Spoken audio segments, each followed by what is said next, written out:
اعوذ باللہ من الشیطان الرجیم بسم اللہ الرحمن الرحیم۔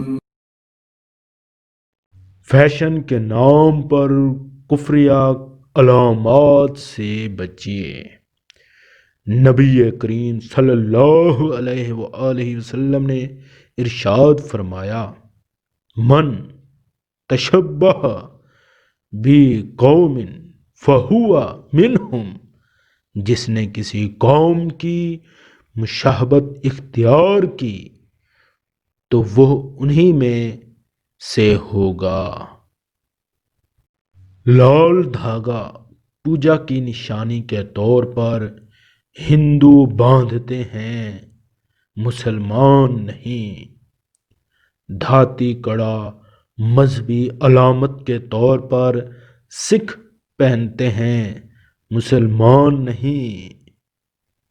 سلیو والی شرٹس عیسائی کے مذہب کی نمائندگی عیسائی پہنتے ہیں، مسلمان نہیں۔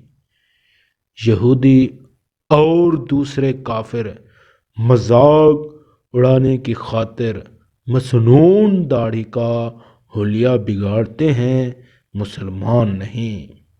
آج کل یہ سب کچھ مسلم نوجوان میں فیشن کے طور پر رواج پا رہا ہے۔ کہیں آپ کا بھائی، بیٹا، دوست لا علمی میں ان کفریہ علامتوں کے استعمال میں مبتلا تو نہیں؟